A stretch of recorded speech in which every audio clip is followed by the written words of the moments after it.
자, 오늘 하나님 말씀입니다. 요한복음 3장 29절.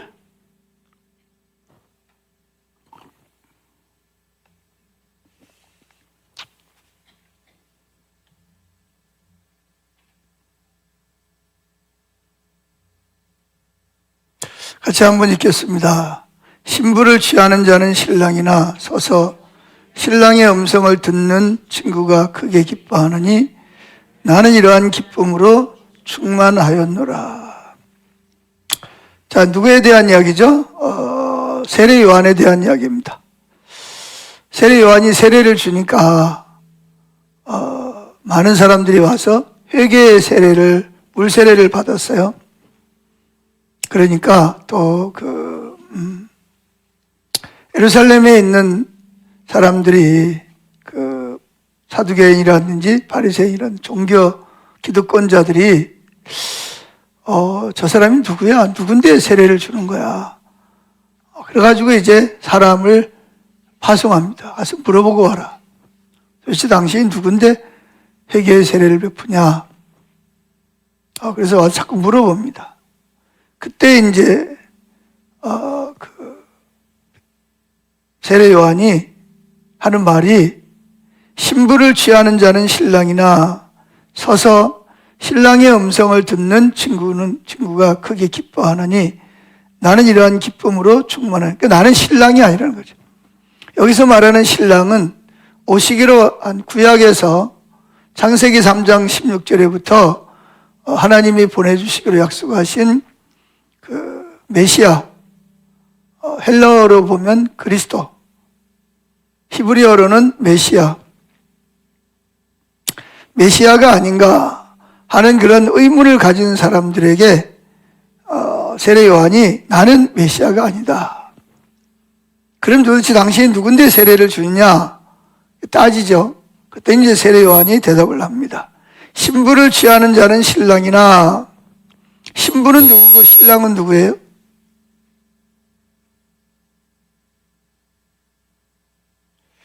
여기서 말하는 신부는 예수를 믿고 구원받은 사람들을 말하는 것이고, 신랑은 이제 예수님을 말하는 것입니다.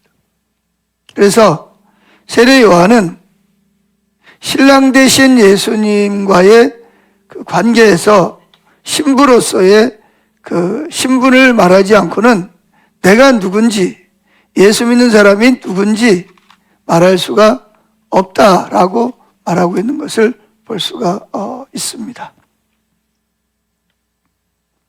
그래서 자기는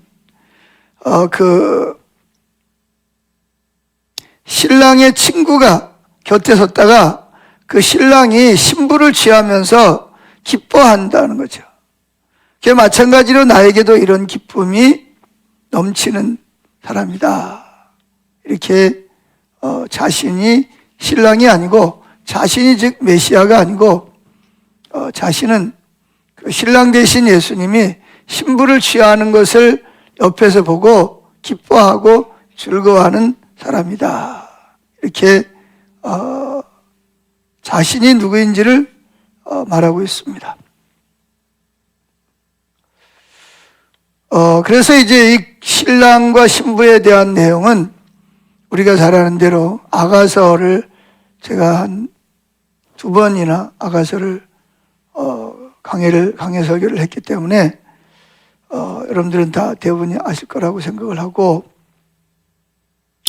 자, 그러면 예수님이 하나님이시잖아, 그죠? 예수님이 하나님이시란 말이에요.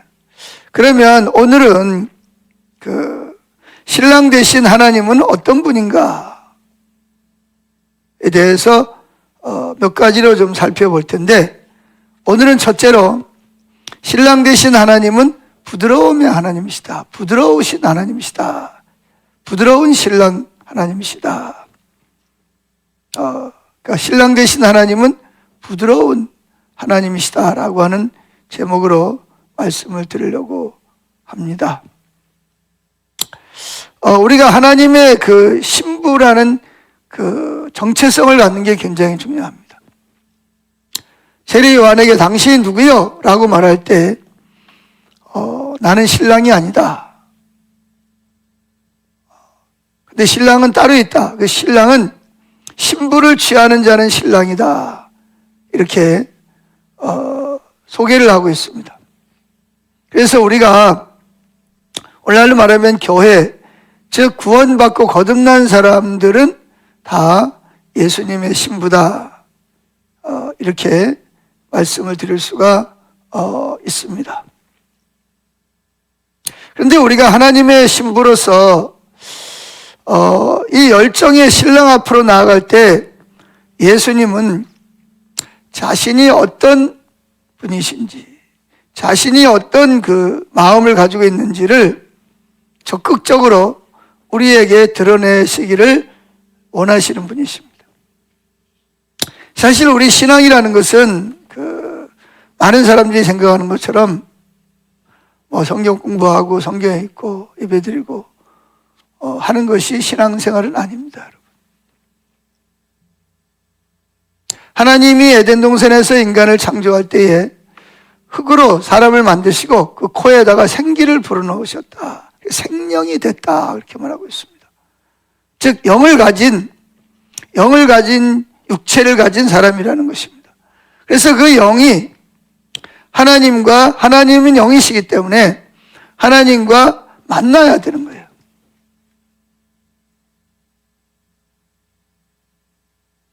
제가 오늘도 이 말씀을 가지고 하루 종일 씨름을 했어요.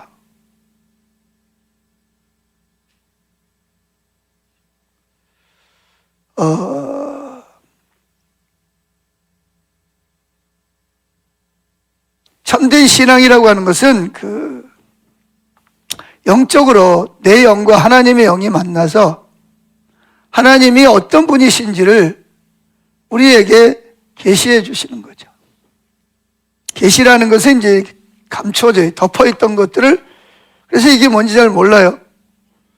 이게 산 같기도 하고, 이게 또 소뚜껑 같기도 하고, 이게 뭔지 잘 모르죠. 근데 이렇게 뚜껑을 열어서 뚜껑을 열면 이게 뭐로구나 하는 걸 알듯이 신앙은 하나님을 찾는 자들에게 오셔서 하나님 자신이 누군지를 계시하신다 그래요. 성령을 통해서.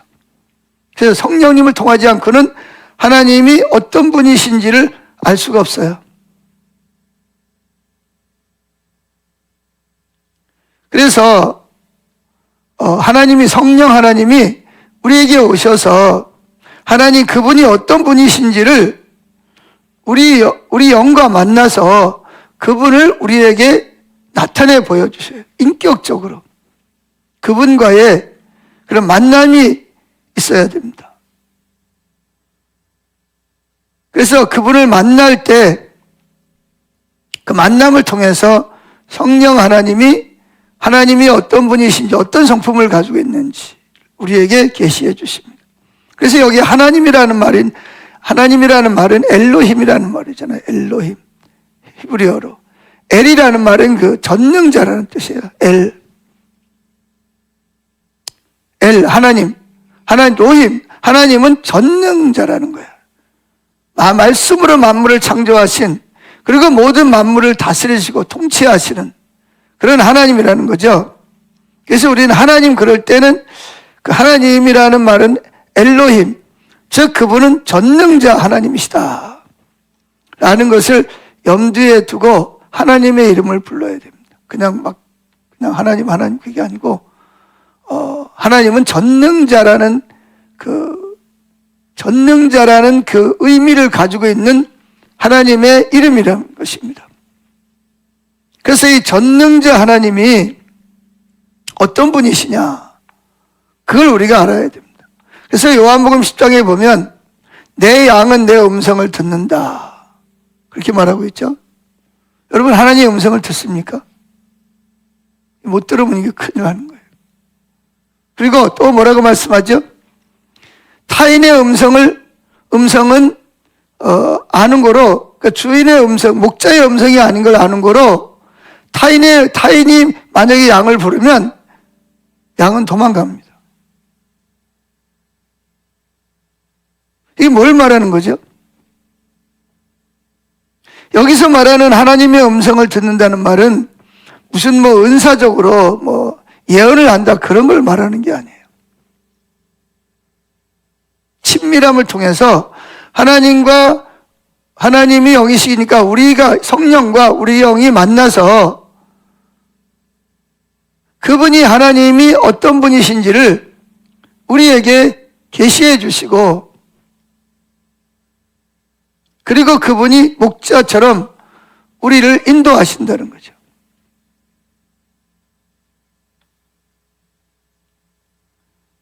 그런데 이제 이 하나님을 안다는 것에 대한 잘못된 그런 개념 때문에 많은 사람들이 이단에 넘어가는 것입니다.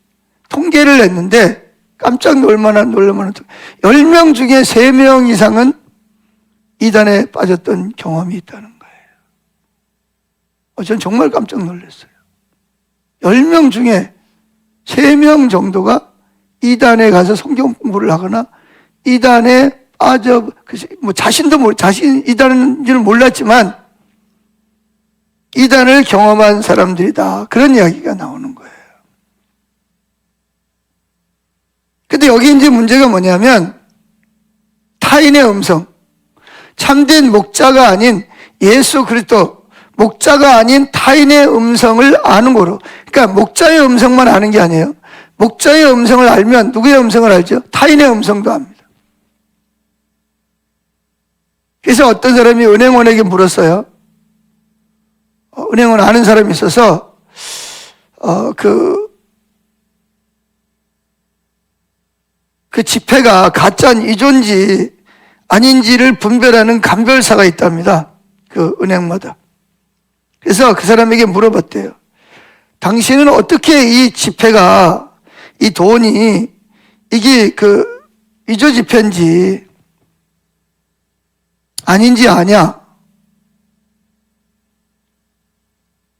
어떻게 할 것 같아요?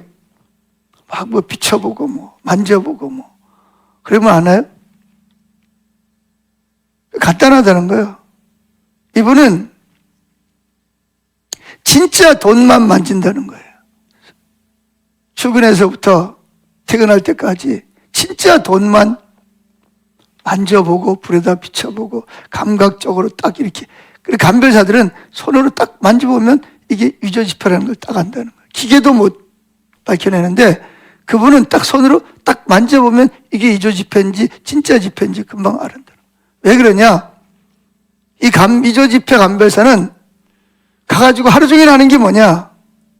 진짜 돈만 5,000원짜리, 10,000원짜리, 50,000원짜리 이거를 계속 만진다는 거예요.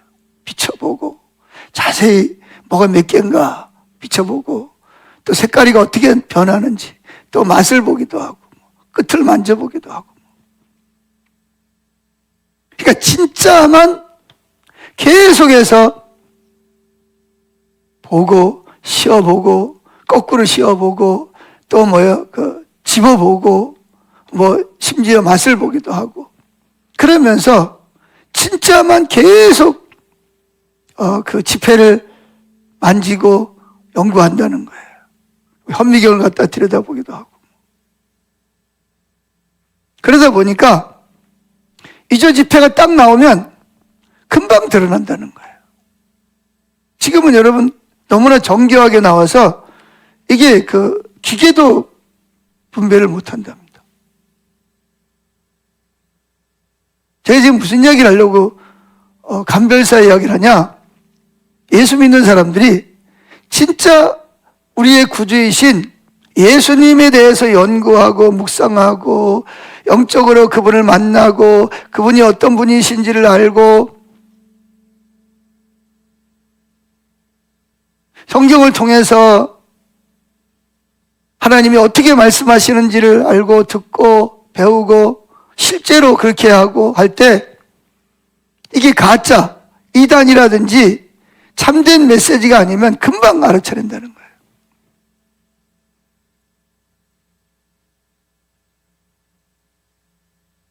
그 감별사가 이론적으로 지식적으로 이렇게 배우는 게 아니라 지식적으로도 배우지만 실제로 돈을 가지고 계속 만져보고 비춰보고 현미경으로 들여다보고 뭐가 몇 개인지 그림이 어떻게 비춰지는지, 불빛에서는 어떻게 비춰지고, 뭐 또 깜깜한 데는 만져서 어떻게 만지켜지는지를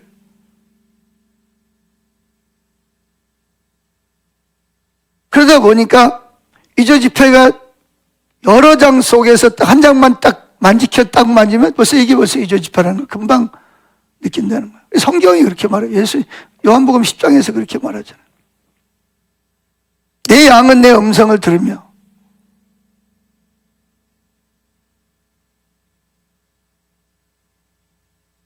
그리고 타인의 음성을 아는 거로 도망하느니라.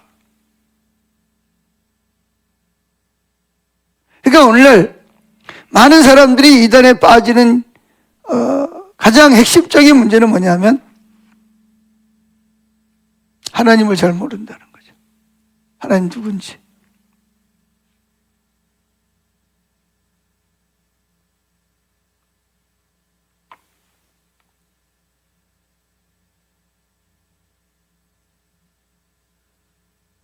그래서 우리가 십자가 복음에서도 나오지만 하나님을 아는 건 두 가지잖아, 그죠? 하나는 이론적으로, 지식적으로 배워서, 읽어서, 신학적으로, 신학을 공부해서 아는 거예요.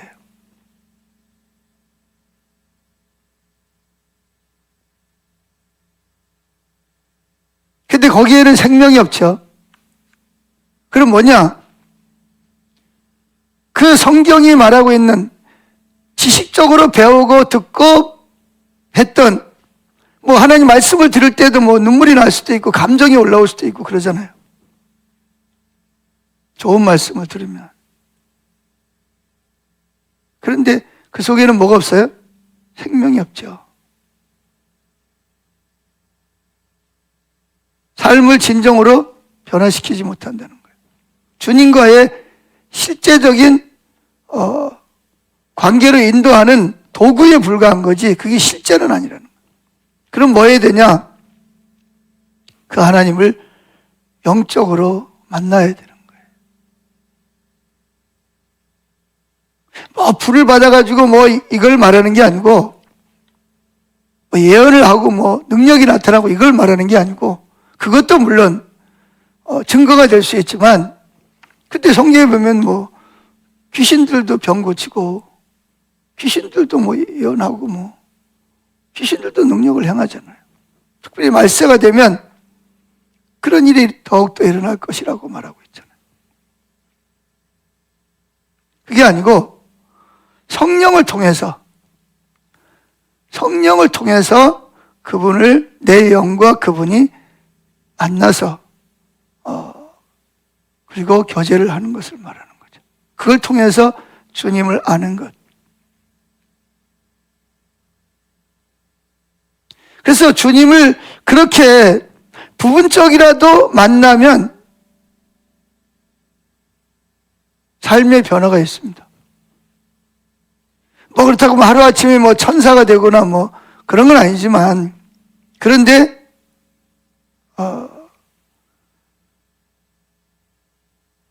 그런 그 영적으로 주님과의 어떤 실제적인 만남이 없는 사람들보다는 훨씬 더 뭐 꼬꾸라지고 뭐 쓰러지고 그럴지라도 그런 분들은 실제적으로 많은 다른 그런 신앙생활을 하게 되어 있습니다. 그래서 오늘 예수님이 우리의 신랑 되신다고 그러는데 신랑 되신 하나님은 어떤 하나님이신가? 우리가 이론적으로 알아야 또 실제로 그분을 경험할 수가 있으니까 그분을 만날 수가 있으니까 살펴보는 것입니다. 전통적으로 신랑 되신 하나님은 부드러움과 자비하심의 하나님이십니다.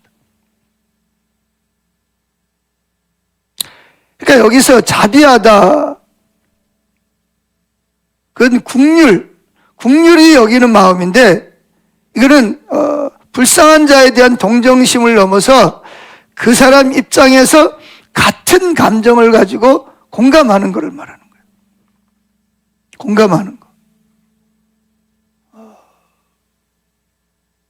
여기 여자분들은 여러분 며느리나 아니면 다른 여자들이 아기를 낳으면 공감을 하죠. 그죠?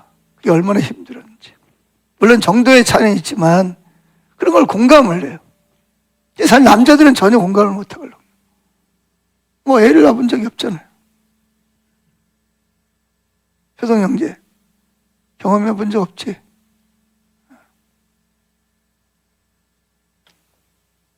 주님은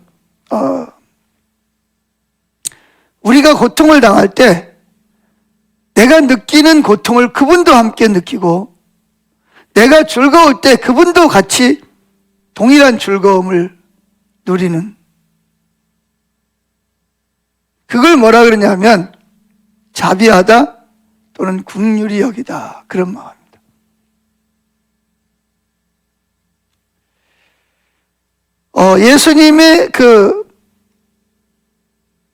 예수님의 마음을 드러내기 시작을 하시는데, 이것은 우리가 구원받았을 때, 이걸 다른 말로 회심이라고 합니다. 회심. 회심이라는 말 들어보셨어요? 회심이라는 말은 그냥 이론적으로, 그래 예수님 내 죄 위해 죽으셨, 날 사랑하지, 나 구원받았지, 나 지금 죽으면 구원받을 수 있어, 이걸 말하는 게 아니고, 회심이라는 말은 진짜 성령이신 그분과 내 영이 그분을 만나는 걸 말하는 거예요. 그래서 여러분 천지창조라는 그림 보셨어요? 바티칸에 가면, 로마의 바티칸에 가면 천지창조라는 하나님이 이렇게 계시고 이렇게 손가락 끝을 내밀고 있잖아, 그죠? 그리고 이제 인간이 또 손가락 끝을 이렇게 갖다 맞대는 그림 보셨어요, 혹시? 못 보셨어요? 바티칸에 한번 가보세요. 바티칸에 안 가도 성화의 그림 이렇게 책에 보면 많이 나옵니다. 거기 보면 이렇게 하나님이 이렇게 드러나가 이렇게 뻗고 있잖아요. 그럼 사람이 또 막 이래가지고 이렇게 손을 댔는, 저는 그 그림이 굉장히 의미가 있다고 생각을 합니다. 그걸 회심이라고 합니다. 회심. 실제적으로 내 영과 주님의 영이, 하나님의 영이 내 영에게 와서 그분을 나타내는 거예요. 그분의 성품을 나타내는 거예요. 이걸 이제 우리는 회심이라고 말합니다. 회심. 회심이 굉장히 중요합니다. 이건 우리가 구원받았을 때 완전히 자유함을 느끼면서 환희에 젖을 때 느끼는 그 부드러움과 그 자비하심을 말하는 것입니다. 동일한 거죠. 하나님께서 우리에게 인애라는 말은 이제 히브리어로 헤세드라는 말이잖아요. 인애하신 구세주여. 인애가 뭐죠? 인애라는 말은 하나님이 언약하신, 하나님의 십자가의 에서 언약하신 불변의 사랑을 말하는 거예요. 헤세드. 하나님은 우리와의 이렇게 사랑의 십자가를 통해서 믿는 자를 구원하시고 사랑하시겠다고 언약을 맺으셨잖아요. 우리는 언약을 잊어버리는데 하나님은 한 번도 언약을 잊어버리거나 언약을 깨트리지 않는 분이거든요. 불변의 사랑을 말하는 거예요.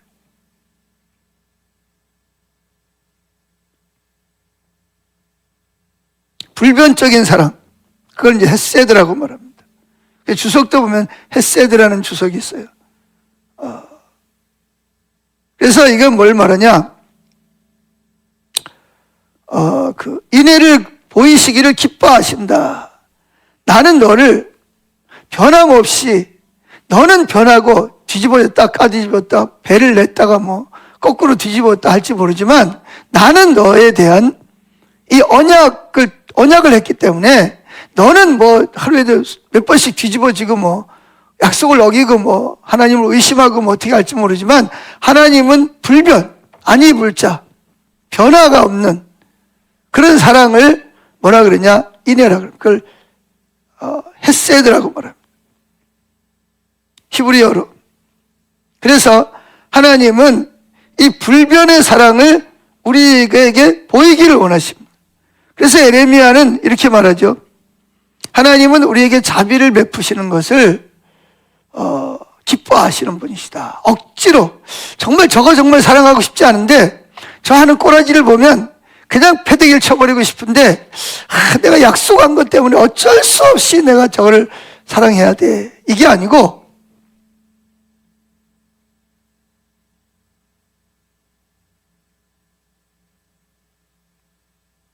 그럼 하나님도 지쳐버리죠. 아니 한두 번이래요. 그렇지. 살아오면서 뭐 얼마나 뒤집어졌다가 엎어졌다가 뭐 거꾸로 섰다가 뭐 얼마나 많이 그럽니까? 그냥 얘가 패대기를 쳐버리지 그냥. 근데 그게 아니고 하나님의 사랑은 이게 이제 많은 사람들이 이해할 수 없는 사랑, 받아들이기 가장 어려운 게 바로 이거예요. 예수 믿는 사람들이. 저도 사실은 때때로 이론적으로는 제가 알겠는데 옛날에 제가 그걸 정말 그 사랑을 제가 느꼈고 그 주님과 오래도록 정말 뭐 주님이 분명히 내 앞에 계시고 옆에 계시죠. 다른 사람들은 뭐 날 보고 미쳤다고 그럴지 모르지만 저는 분명히 그분의 내가 사랑받고 있다는 것이 느껴지고 막 그런 그 즐거움, 그 희열, 그거는 뭐 어떤 환경에다 갖다 놔도 그냥 웃는 거예요. 그래가지고 내가 살고 있는 동네에서 영식이가 교회 다니더니 미쳤다. 맨날 희죽희죽거리고 나무찌개 지고 가다가 구렁창에 쑤셔 박아서도 희죽희죽하고 감사합니다. 그러니까 이게 사람들이 볼 때는 분명히 화를 내고 막 울고 막 짜증내고 막 신경질 내고 막 지각대가지고 막 부러뜨리고 막 그래야 되는데 저놈은 어떻게 된 게 그냥 그때는 이게 그냥 즐거운 거예요. 그냥 웃음이 나오는 거예요. 감사가 나오는 거예요. 이거 경험해봐야 이걸 아는 거예요. 그러니까 동네 사람들이 저를 보고 미쳤다고.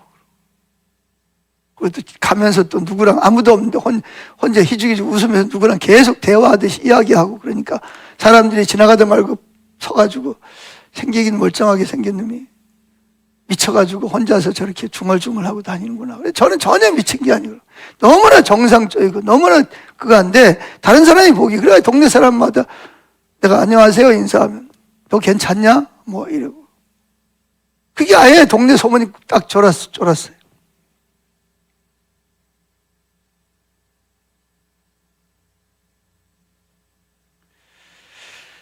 그래서 에레미야는 우리에게 베푸는 하나님이 자비를 베푸시는 것을 아주 즐거워하시는 거예요. 우리가 막 뒤집어졌다 엎어졌다가 막 죄를 졌다가 또 뭐 회개했다가 뭐 또 금방 또 뒤집어졌다가 뭐 대적하고 반역하고 그럼 우리는 뭐라 그러냐? 야 이제 하나님이 정말 나 같은 걸 사랑하겠나? 나 이제 끝났다. 이제 하나님 뭐 화가 나가지고 막 그냥 막 뭐 몽둥이 들고 나를 막 두들겨 패를 거려서 내가 이제 하나님 앞에 이제 뭐예요 이제 또 심판받을 게 막 눈앞에 막 어른어른하고 막 그런 생각을 대부분이 갖거든요. 근데 하나님은 그렇지 않다는 거예요. 하나님의 그 헤세드, 하나님의 언약은 그 언약을 통한 사랑은 불변하시는 거예요. 물론 때로 사랑하기 때문에 우리를 징계하실 때도 있어요. 그러나 그분은 여전히 즐거워하시고 기뻐하시면서 우리를 징계하시는 분이에요. 근데 이게 오늘날 기독교인들이 이 하나님의 성품을 연구하고 그걸 갈망하고 그분을 만나고 취하지 않기 때문에 하나님의 성품에 대해서 좀 죄송하지만 이론적으로는 너무나 잘 아는데 실제적으로는 하나님의 그 성품을 잘 몰라요. 그래서 하나님 너무 안타까워 하시는 거죠. 하나님의 그 헤세드, 그 불변적인 자비와 그 인애를 아는 사람은 그렇게 뒤집어졌다가 없어졌다 그렇게 아는 것이 계속될 수가 없어요. 그분을 알면. 자, 에레미야 9장 24절입니다. 같이 읽어보죠. 오직 자랑하고 싶은 사람은 나를 깨닫고 아는 것을 자랑하고 나 여호와가 자비롭고 공평하다는 것을 자랑하고 내가 땅 위에서 올바른 일만 한다는 것을 자랑하여라. 이런 자랑이 나를 기쁘게 한다. 그러니까 돈 있는 거, 힘 있는 거, 빽 있는 거, 권력 이런 거 자랑하지 말라. 그 하나님 별로 안 기뻐하시는 거. 하나님이 우리가 자랑하는 걸 기뻐하는 게 있어요. 그게 뭐냐? 성경에서 말해. 그게 뭐냐? 오직 자랑하고 싶은 사람은 나를 깨닫고 아는 것을 자랑하라는 거예요. 내 성품이 내가 피조물들의 특별히 하나님을 따라 지음받은 하나님 구원받은 백성들에 대해서 내가 어떠한 마음을 가지고 있는지를 깨달아 아는 것을 제일 먼저 자랑하라는 거예요.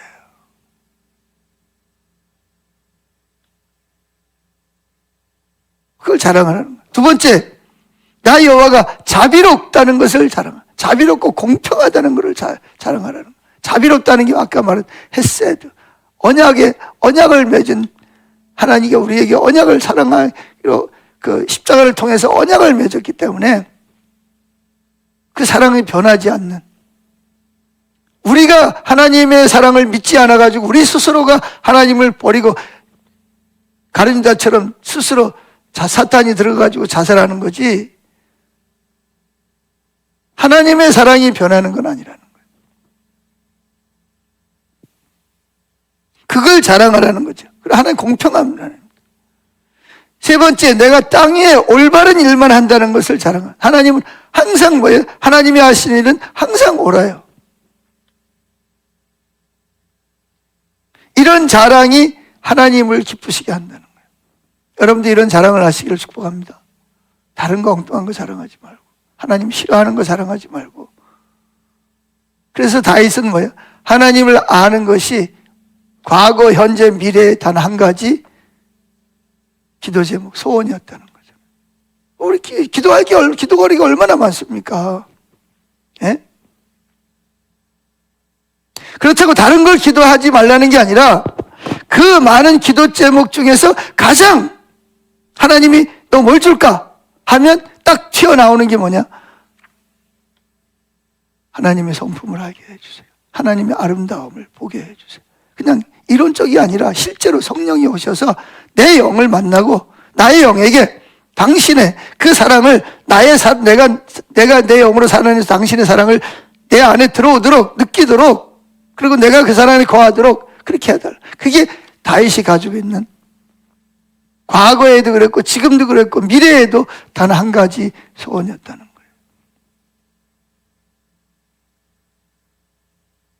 근데 제가 어제부터 제가 이걸 가지고 실험을 하면서 그런데 제가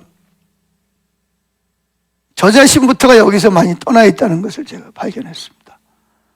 내가 이걸 정말 주님을 만나고 주님의 성품이 성령을 통해서 나에게 계시되기를 위해서 정말 내가 교회를 나와서 하나님을 찾고 하나님이 오실 때까지 기다리고 그렇게 했는데 내가 이게 여기서 많이 떠났구나. 그러다 보니까 교회 전체가, 목사가 그러니까 교회 전체가 다 떠난 거예요.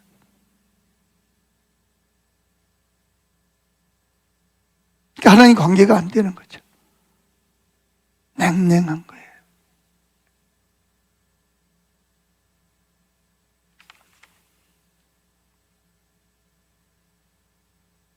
그러니까 막 이런 일 저런 일이 막 뻥뻥뻥 막 터지는 거예요. 여러분은 모르지만 저는 눈에 보이는 거예요. 이 사람 끌어다 놓으면 저 사람 뻥 터지고, 이 사람 끌어다 놓으면 저 사람 뻥 터지고. 이게 뭔가 하나님이 나에게 지금 말씀하는데, 그래서 이럴 때는 뭐 해야 되냐? 커튼을 다 내리고 요즘 목사님 말 떠나 하나님 앞에 엎드려야 돼요. 하나님 뭘 말씀하기를 원하십니까? 지금 뭘 말씀하고 계세요? 내가 못 듣는 게 뭡니까? 그래서 어제도 하루 종일 사무실에서 이거 가지고 씨름하고, 오늘도 제가 아침에 와가지고 기도회 마치고 들어가서 점심 먹고 들어가서부터 계속 이거 가지고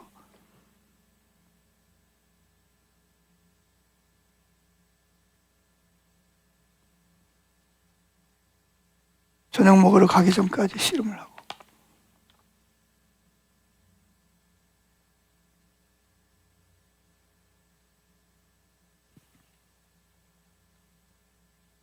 그래서 제가 어떻게 해야 다시 하나님 그분을 영적으로 만나고 그분이 오셔서 그분의 그 성품을 나에게 더 계시해 주시도록 그분을 찾고 금식하면서 정 안 되면 뭐 교회 안에서 잠을 자면서라도 하나님을 내가 뭘 다른 걸 달라 그러는 게 아니고 뭐 교회 성장시켜 달라는 것도 아니고 돈을 달라는 것도 아니고 그분이 오셔서 나의 영인과 만나서 그분의 마음을 계시해 주시기를 위해서 하나님 나를 이리로 초청하고 계시는구나. 이게 이제 조금씩 이제 껍데기가 벗겨지기 시작을 하는 거예요.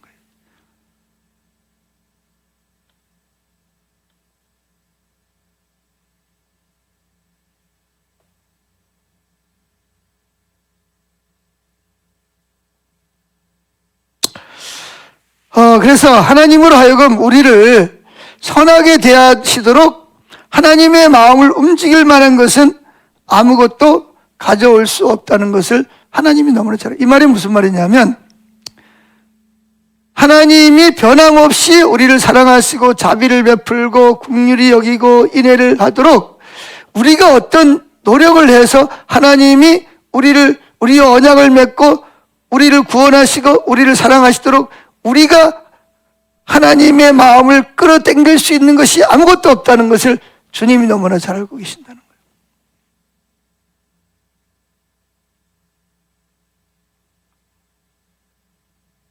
그것은 그분이 온전히 그분 자신 스스로 우리에게 사랑과 자비를 베푸시는 분이라는 거예요. 다시 설명할까요?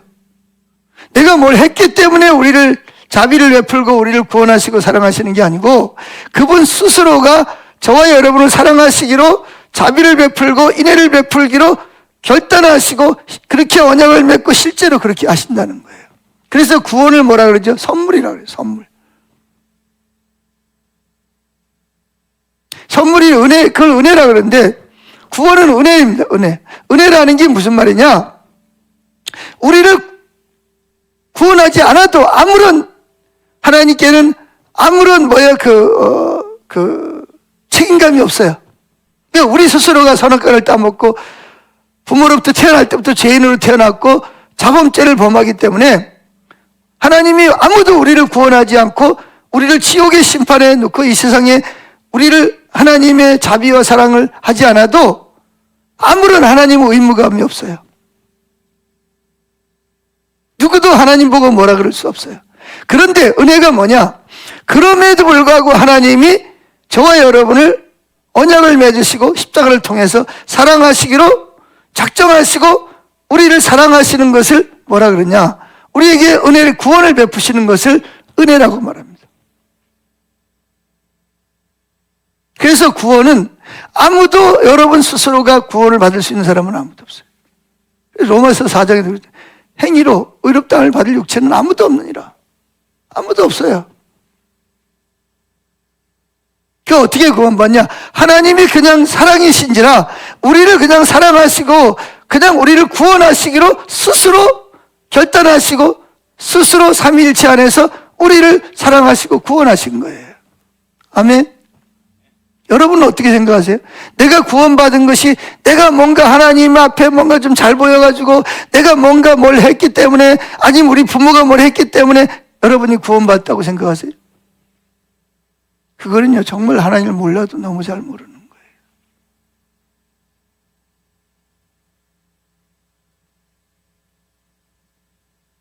그러다 보니까 무슨 생각을 하냐면 내가 뭔가 열심히 하나님 뜻대로 살고 계명을 지키면 하나님 날 사랑하는 것 같아. 내가 사랑받고 있다고 생각해. 근데 내가 만약에 하나님의 계명을 못 지키고 쓰러지고 자빠지고 넘어지면 하나님은 나한테 화가 잔뜩 나요. 그런 하나님으로 잘못 알고 있다는 거예요. 많은 사람들이. 그걸 이제 자기의라 그러는 거예요. 자기의. 내가 뭔가 하나님 앞에 사랑받을 만한 짓을 해서 사랑받는다고 생각하는 거예요. 또는 내가 사랑받을지 못하고 하나님을 화나게 했다. 그래서 하나님 나에게 지금 화가 나 있구나. 이렇게 생각하는 거예요. 이 둘 다 X죠. 다 잘못된 거예요. 이 성경을 잘못 알고 있는 거예요. 그럼 로마서에 보세요. 하나님이 우리를, 아브라함을 하나님 택한 게 뭐예요? 아브라함이 뭘 했는데 아브라함을 택해요? 아브라함은 우상장수의 아들이고요. 우상장수 아들이니까 당연히 우상장수였겠죠. 하나님 제일 싫어하는 게 우상숭배잖아요. 제 1계명, 2계명, 3계명이 다 우상숭배하지 말라는 건데. 근데 하나님은 그냥 우상숭배의 아들을 그냥 택하고 믿음의 조선 삼기를 그분이 스스로가 선택하신 거예요. 그리고 언약을 맺으신 거예요. 저와 여러분도 마찬가지예요. 한 사람도 저와 여러분의 어떤 행위나 선행 때문에 하나님이 저와 여러분을 사랑하시고 언약을 맺으시고 구원하신 분 하나도 없어요. 근데 이제 이것을 그냥 하나님은 온전히 그분 자신 스스로 우리를 사랑하고 자비를 베푸시기로 스스로 삼위일체 안에서 하신 거예요. 근데 이제 이게 오늘날 기독교인들이 제일 받아들이기 어려운 게 뭐냐면 이거예요.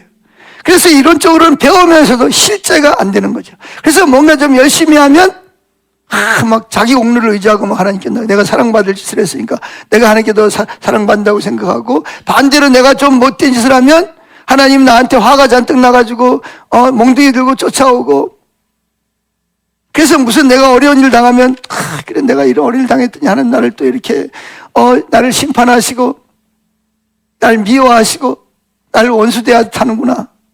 저도 사실은 그런 생각을 했어요. 지금도 그런 거짓이, 이게 사단이 주는 거짓말이거든요. 왜냐하면 저와 여러분이 만약에 이것이, 제가 지금 말씀드리는 여러분 이것이 진리잖아, 그죠? 이게 성경이란 말. 이것을 여러분들이 있는 그대로 깨닫고 받아들이게 되면 하나님의 자비는요, 지옥을 무너뜨리거든요. 지옥을 무너뜨릴 수 있는 유일한 힘이 뭐냐? 하나님의 자비를 깨닫는 거예요.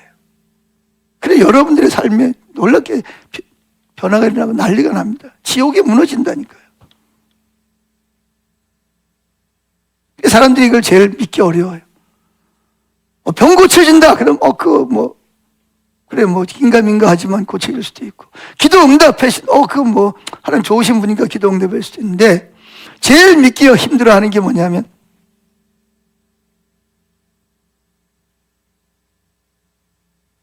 내가 하나님 앞에 사랑받을 짓도 못하고 미움받을 짓만 하고 못된 짓만 한 것밖에 없는데 하나님이 나를 사랑하시기로 작정하시고 그분의 사랑이 변하지 않는다는 것을 믿는 것은요, 이건 정말 어렵습니다. 많은 사람들이 이걸 못 믿죠.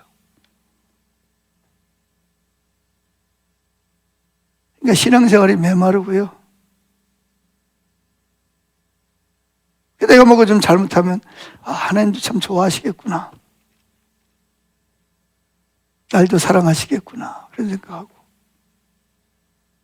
내가 좀 잘못하면 하나님 또 나한테 화가 나가지고 아이고 너는 안 되겠다, 회개하면 그래 들어와라, 네가 회개했으니까 내가 봐주는데 앞으로 잘하는지 한번 지켜볼 거야. 잘하면 받아들이고 안 하면 그때는 정말 국물도 없다. 이렇게 말씀하시는 걸로 많은 사람들이 하나님을 그렇게 이해하고 받아들이고 있다는 거예요. 왜 그러냐? 사탄이 우리에게 계속 거짓된 거짓말을 하는 거예요. 요한복음 8장 44절, 너희 아비 사탄은 처음부터 에덴 동산에서부터 거짓말장이었다는 거예요. 너희도 너희 아비의 일을 한다 이렇게 말하고 있습니다. 그래서 많은 사람들이 뭐하냐? 때로 자신을 막 학대합니다. 어떤 사람은 막 회개의 예물을 막 드려. 예물을 드리고, 어떤 사람은 금식을 해. 자기를 스스로 막 괴롭히는 거야. 막 고행을 하는 거야. 마틴 루터처럼 겨울에 배옷만 입고 그 성당 얼마나 춥습니까? 살레랜드 대에 있는데 혼 옷을 입고 그 한 계단을 올라가면서 입을 맞추는 거야. 자기 죄를 회개하면서. 그러면 하나님 날 좀 사랑해 주시겠지. 나한테 좀 화가 좀 풀어지겠지. 그러잖아요. 우리가 부모님한테 그죠?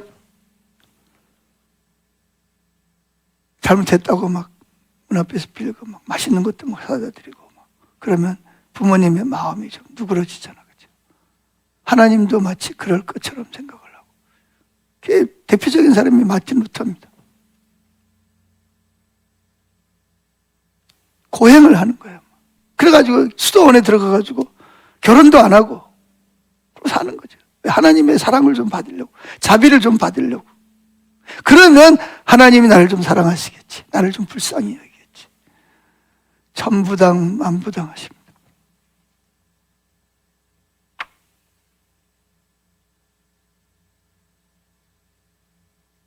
그럼 우리는 왜 금식을 하냐? 그분을 사랑받으려고 하는 게 아니라 그분에게 사랑을 받고 사랑하기 때문에 때로는 고행을 하고 금식을 하고 참고 견디는 겁니다. 십자가까지 견뎌요. 그래서 십자가를 질 수 있는 거예요.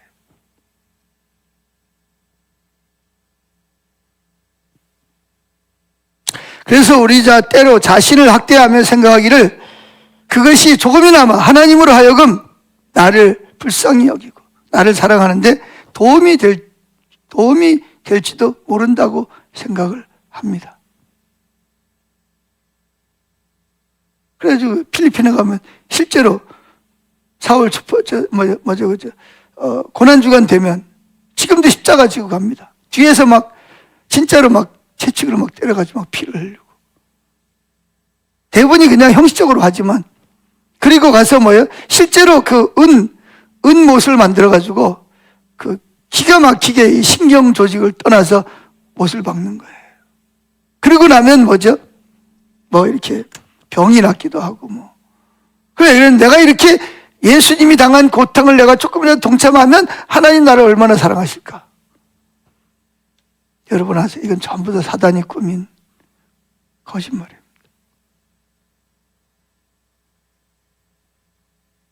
여러분들이 스스로 자신을 고행을 한다고 그래서 하나님이 여러분을 죄를 용서하고 사랑하는 게 아닙니다. 그래서 마틴 루터가 그렇게 올라가고 그러다가 쓰러져 너무 추워가지고 이렇게 보여. 그럼 사람들이 와가지고 데리고 가고 따뜻한 데다 갖다 놓고 그럼 또 밖에 나와가지고 또 올라가고. 그런데도 불구하고 마틴 루터의 마음에 하나님의 사랑이 안 느껴지는 거예요.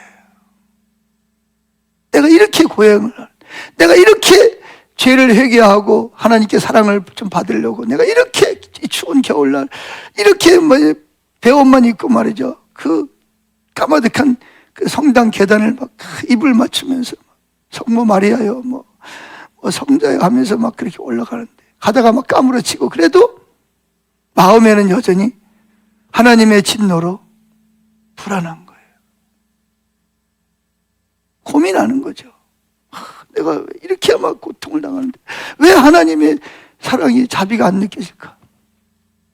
그래가지고 스승을 찾아갑니다. 찾아가서 고민을 털어놓죠. 제가 이렇게 배워서 학교에서 이렇게 배워서 내가 이렇게 해봤는데 왜 마음에 조금도 평안이 오지 않습니까? 왜 하나님의 사랑이 안 느껴집니까? 하나님의 진노하는 얼굴이 왜 없어지질 않습니까? 그러니까 그 스승이 뭐라 그러냐?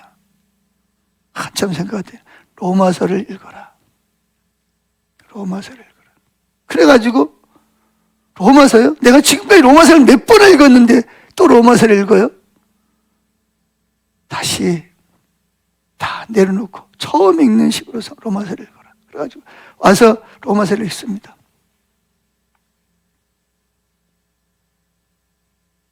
깨달아지니 로마서에 말하는 게 뭐죠? 오직 믿음으로만 이렇게 된다는 거예요. 뭘 믿어요? 하나님 날 향한 사랑, 헤세드, 인애. 이미 십자가에서 다 해결했고, 그렇기 때문에 나를 불변의 사랑으로 나를 사랑하시는, 그걸 읽으면서 그가 손뼉을 칩니다. 이 성령이 이제 이렇게 탁 만난 거예요. 성경을 읽으면서. 하도 루터가 이제 하나님을 막 갈망하고 막 그러니까 이게 창조주하고 피조물이 이게 만난 거예요. 그러니까 거기서 뭐예요? 막 그냥 춤을 추면서 막 그냥 뭐 어찌할 바를 막 모르는 거죠. 지금까지는 뭐예요? 내가 이렇게 의무감 때문에 하나님 날 부르 내가 해야 되니까 의지의 한국인이라 한마디로 말하면 그래가지고 막 열심히 하고 막 철야하고 금식하고 사순절 되면 계란도 안 먹고 막 계단을 그 추운 겨울에 계단 올라가고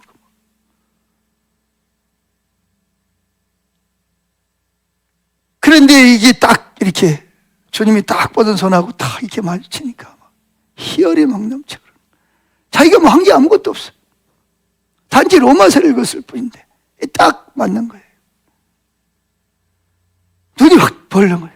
그래가지고 성경을 보니까 이 가톨릭에서 지금까지 말하고 있던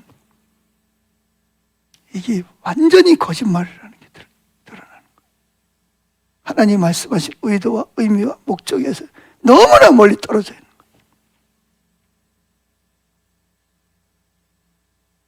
그때는 이미 마틴 루터가 교수가 돼가지고 그 시골 마을에 교수로서 신부면서 사제면서 교수 역할을 하는 거예요. 신학교에서. 그래가지고 뭐였어요? 95개의 조항. 성경에서 가장 기본적으로 가톨릭이 잘못 가르치고 있는 왜곡되게 가르친 성경 구절을 95개를 뽑아가지고 그 베텐베르그 대학교 정문에다가 딱 갖다가 오늘날로 면 현수막처럼 첫째, 둘째 99개를 딱 갖다 붙이고 그때 뭐 했냐면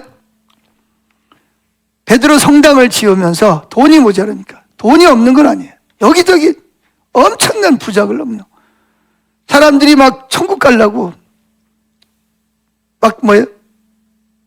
있는 땅을 막 기증하고 막 죽어가면서 또 막 기증하고 막 그래가지고 뭐 여기저기 엄청나게 땅이 많은데 그거는 건드리기 싫으니까 뭐예요? 면죄부를 파는 거예요. 면죄부. 죄를 면제해주는 값을 받아야 된다는 거죠. 그래가지고 만약에 면죄부를 안 사면 지옥에 간다는 거예요. 면죄부를 사야 해요. 거기다 살아있는 사람과 죽은 사람도 이미 죽었어.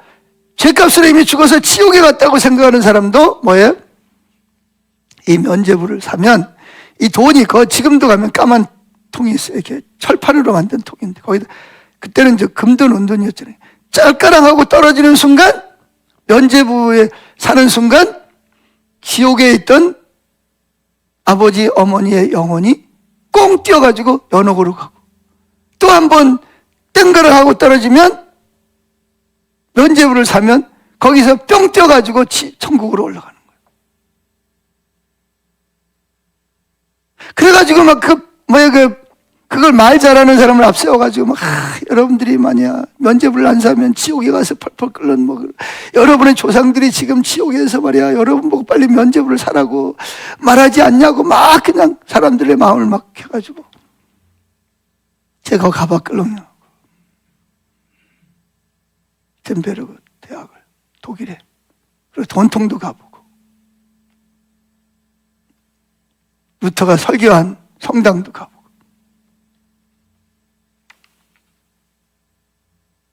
가서 보니까 실감이 나더군요. 그리고 베텐베르그 정문에 보면 지금 동판에다가 95개 조항을 그때는 천에다가 붙여놨는데 지금은 동판을 갖다가 딱 해가지고 딱 붙여놓은 거예요. 아예 빼도 박도 못하게.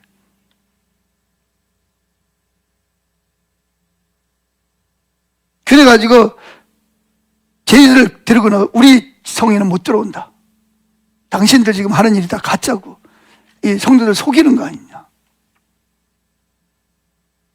그게 바로 교황청으로 들어가가지고 교황청이 교황이 칙령을 내리죠.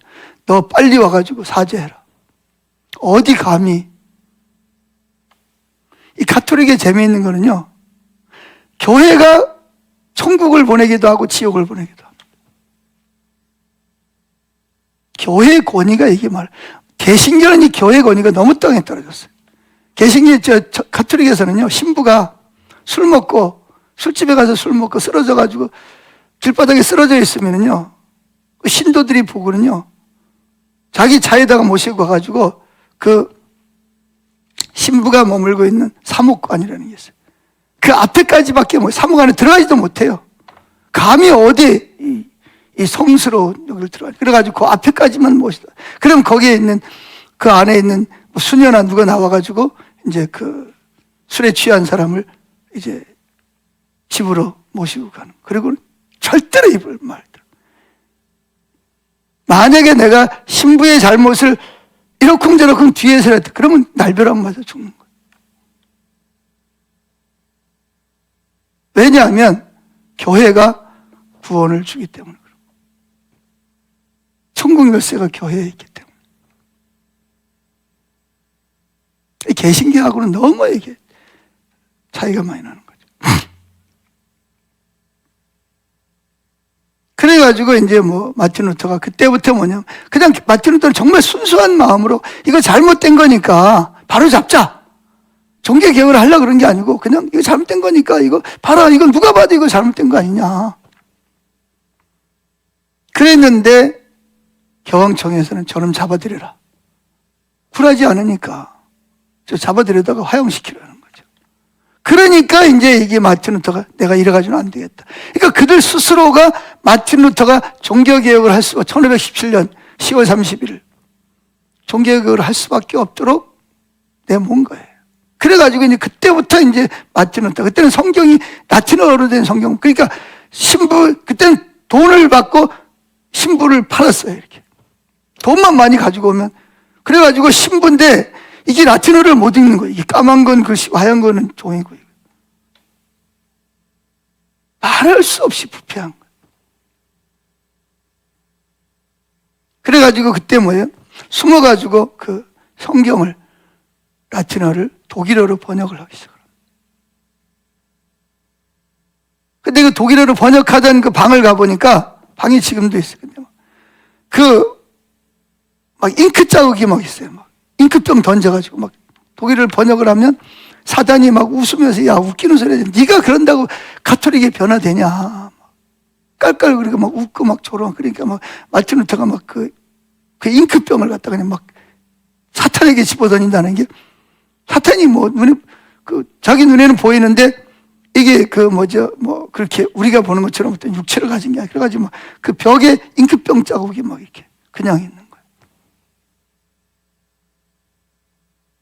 그래가지고 라틴어를 독일어로 번역을 딱 끝내자마자 그때는 성경을 가지고 있으면 지금 북한처럼 사제, 신부들이 아닌 사람이 성경을 가지고 있다. 그러면 지금 북한처럼 처형을 당하게 돼 있어요. 어디 감히 성경을 네가 가지고 있냐 그래가지고. 그건 오직 신부들의 전유물이었어요. 전유물. 그런데 그걸 마틴 루터가 독일어로 번역을 했어요. 근데 딱 번역을 하자마자 하나님께서 기다렸던 듯이 인쇄기가 딱 발명이 되면서 막 독일어 성경이 막 그냥 인쇄기, 그때만 하더라도 엄청나게 비싼 가격에 그냥 팔려나가는 거예요. 성경을 보니까 이거 우리가 속았네? 이게 아니었네? 난리가 난 거예요. 그래가지고 결국은 종교개혁이 일어나면서 개신교와 가톨릭이 딱 구분이 된 거예요. 제가 지금 무슨 이야기 하냐? 성경을, 하나님 말씀을 가지고 다른 사람을 조종하려고 그러면 얼마든지 조종할 수 있는 게 종교의 영입니다. 종교의 영. 이 진짜 무서워요. 이단들이 그거 아니에요. 종교의 영을, 성경을 가지고 사람들을 조종하는 거예요. 자기 종처럼 부려먹고 재산도 착취하고 딱 명령에 딱 순종하도록. 이게 전혀 하나님의 인격체이신 하나님의 성품하고는 전혀 관계가 없는 너무나 잘못된. 자, 성경 한 구절 읽고 마치죠.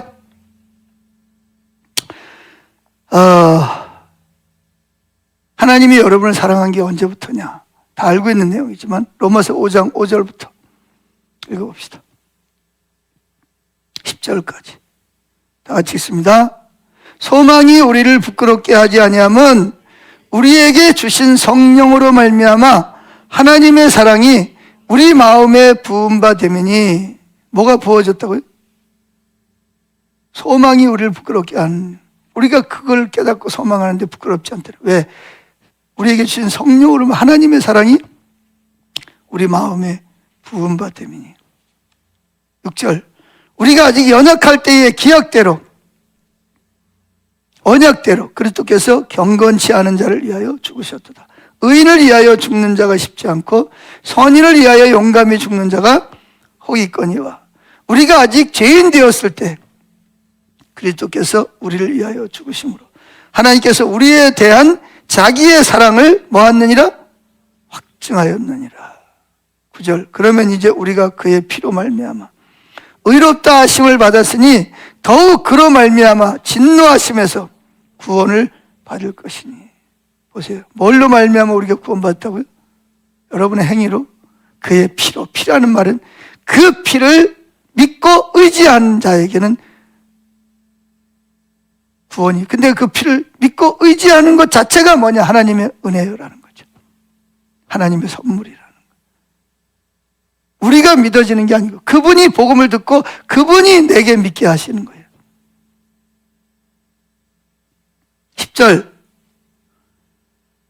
곧 우리가 원수 되었을 때 그의 아들의 죽으심으로 말미암아 하나님과 화목하게 되었은즉 화목하게 된 자로서는 더욱 그의 살아나심으로 말미암아 구원을 받을 것이니라. 하나님의 사랑을 확증하는 게 뭐예요? 십자가입니다. 십자가. 이 십자가와 부활이 기독교의 핵심이잖아요. 십자가와 부활을 통해서 내가 어떤 상태에서도 예수님의 십자가의 공로만 의지하면 언제라도 하나님 보좌 앞에 나갈 수 있는 길이 열려. 내가 곧 길이요 진리요 생명이 나로 말미암자 그는 아버지께로 올 자가 없느니라. 이게 하나님의 사랑이라는 거죠.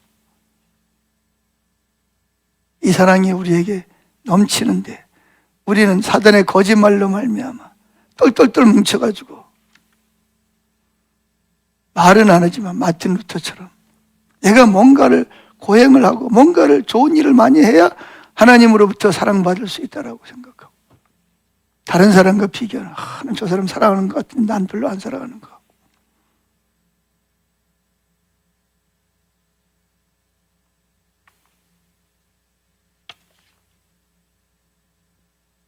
성경은 예수 그리스도 안에 있는 자에게는 결코 정죄함이 없나니 그랬는데 사탄은 계속 우리를 정죄하잖아요.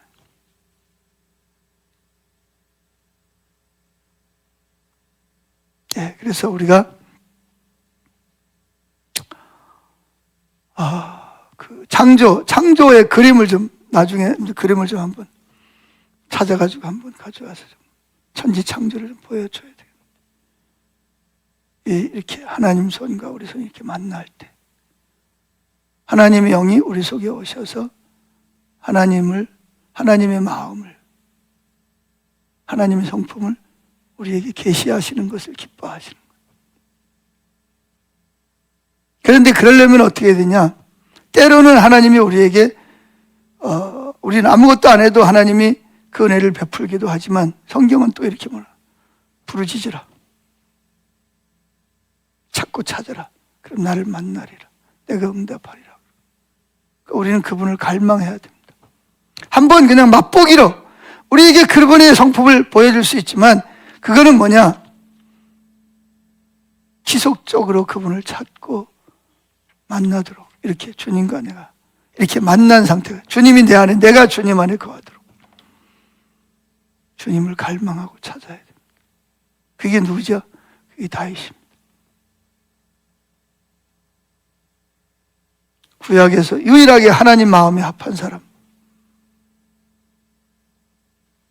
그 다윗의 장막은 그분의 성품을 찾아 나와서 그분을 갈망하고 사모하고 찾고 구하는 것을, 그것을 뭐예요? 찬양과 경배와 기도로 그분을 찬양하고 높이는 것을 다윗의 장막이라고 그러는 거예요. 그냥 형식적으로 와가지고 하나님 찾는 것을 다윗의 장막이라. 다윗은 그렇게 하지 않았어요. 다윗은 오직 그분을 알기 위해서. 그분을 알았잖아요. 근데 그거 가지고는 안 돼. 더 깊이 그분을 알아야 돼.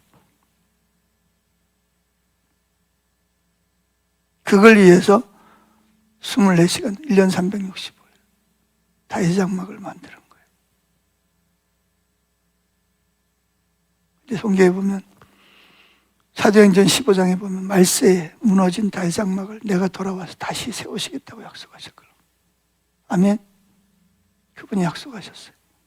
그분의 열정을 가지고 그 일을 하시겠다고. 그러면 그분의 성품을 알면 전 세계적으로 놀라운 젊은이들이 하나님께로 그 사랑에 매료되어서 돌아오게 된다는 거죠.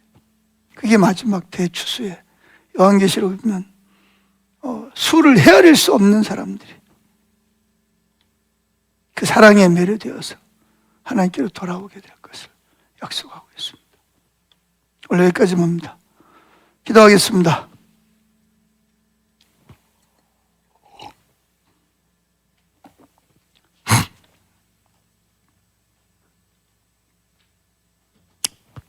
사랑합니다, 주님. 다 같이 좀 주님을 좀 찾아보죠. 주님, 마틴 루터에게 창조 그림처럼 하나님, 마틴 루터가 그렇게 노력을 하고 자기 노력으로 하나님의 마음을 좀, 사랑을 좀 느껴보려고, 사랑을 좀 받기 위해서 그렇게 고행을 하고 헌금을 하고 노력을 했는데도 불가능했는데, 그렇게 하나님을 갈망하는 마음을 가지고 로마서를 읽을 때 드디어 하나님이 오셔서 성령을 통하여 마틴 루터의 눈을 열어서 그의 영과 하나님의 영이 만나심으로 인해서 불꽃이 튀겨지고 하나님의 성품이 계시되었던 것처럼 우리에게도 그 계시의 영을 부어주시고 지혜의 영을 부어주시옵소서. 에베소 1장 17절 말씀처럼 다 같이 기도합니다. 할렐루야. 감사합니다, 아버지. 예, 주님, 종이 자신도 모르는 사이에 너무나 하나님을 멀리 떠났습니다. 첫사랑을 잃어버렸습니다. 어디서 잃어버렸는지 되찾지 않으면 내게 임하여 촛대를 옮기겠다고 말씀하신 주.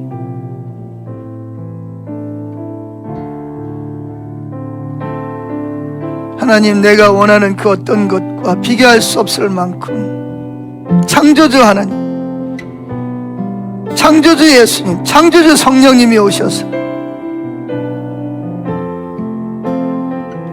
나의 영과 만나시고 나의 영에게 그 당신의 그 성품을, 그 자비와 부드러우신 하나님의 그 성품을 나에게 알게 하시고 계시하여 주시옵소서.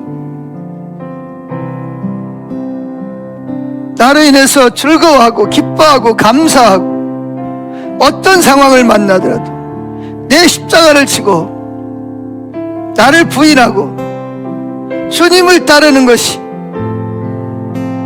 세상이 줄 수 없는, 세상을 전부 다 준다 하더라도 느낄 수 없는 기쁨과 즐거움과 행복을 그것을 알게 하여 주시옵소서.